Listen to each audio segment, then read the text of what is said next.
বন্ধুসকল, সন্মান খুজিলেই পোৱা নাযায়, ইয়াক উপাৰ্জন কৰিব লাগে। আচল মজা তেতিয়াই আহে যেতিয়া আপোনাক আগতে অপছন্দ কৰা মানুহেও আপোনাক সন্মান কৰিবলৈ বাধ্য হৈ পৰিব। যদি আপুনি বিচাৰে মানুহে আপোনাক গুৰুত্বহীন বুলি ভবাটো বন্ধ কৰক, তেন্তে তিনিটা সাইকোলজিকেল ৰুল আজিয়েই আপোনাৰ জীৱনত প্ৰয়োগ কৰক। কথা কমকৈ কওক, কিন্তু দৰকাৰী কথা কওক। যিজন মানুহে প্ৰতিটো কথাতে থাপাই দি থাকে আৰু অনবৰত বকবক কৰি থাকে, মানুহে তেওঁক মূল্য দিবলৈ এৰি দিয়ে। যেতিয়া কোনোবাই আপোনাক লৈ ঠাট্টা কৰে, হিংসা কৰি কিবা এটা কয়, লগে লগে ৰিয়াক্ট নকৰিব। কেৱল এটা মধুৰ হাঁহি মাৰক আৰু নিজৰ মনতে তেওঁক বুজাই দিয়ক তেওঁলোকৰ কথাখিনি আপোনাৰ ওচৰত গুৰুত্বহীন। আপোনাৰ এই চাইলেনে তেওঁলোকক অতিষ্ঠ কৰি তুলিব। সেয়াই হ'ব আপোনাৰ শক্তি।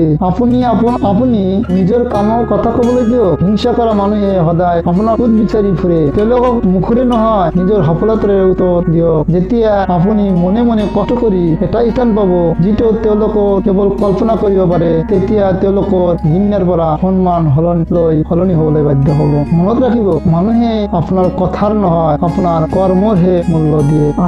আটাইতকৈ গুৰুত্বপূৰ্ণ কথা হ'ল, কেতিয়াও আপুনি ডিফাৰেণ্ট নহ'ব। যিমানেই ডাঙৰ বিপদ নহওক, কোনোবাই আপোনাক যিমানেই উত্তেজিত নকৰক, ধৈৰ্য হেৰুৱাই নিদিব। যিজন মানুহে কঠিন সময়ত শান্তিৰ হৈ থাকিব জানে, পৃথিৱীয়ে তেওঁক ভয় কৰে আৰু সন্মানো কৰে। যেতিয়া আপুনি নিজৰ আৱেগৰ মালিক হ'ব, তেতিয়াই মানুহে বুজি পাব ইয়াক পিছুৱাতি কৰাটো টান। গতিকে বন্ধুসকল, আজিয়েই অভিযোগ কৰা বন্ধ কৰক আৰু নিজৰ কামৰ ওপৰত বিশ্বাস ৰাখক। নিজৰ ওপৰত ভালকৈ কাম কৰা আৰম্ভ কৰক, যাতে এনেকুৱা ব্যক্তিত্ব গঢ়ি তুলিব পাৰে আপোনাৰ অনুপস্থিত মানুহে আপোনাক উদাহৰণ দিব পাৰে। এনেকুৱা ব্যক্তিলৈ গঢ়ি তোলক। যদি ভিডিঅ'টো আপোনাক অলপ হ'লেও অনুপ্ৰাণিত কৰিছে, তেনেহ'লে চেনেলটো ছাবস্ক্ৰাইব কৰিবলৈ নাপাহৰিব।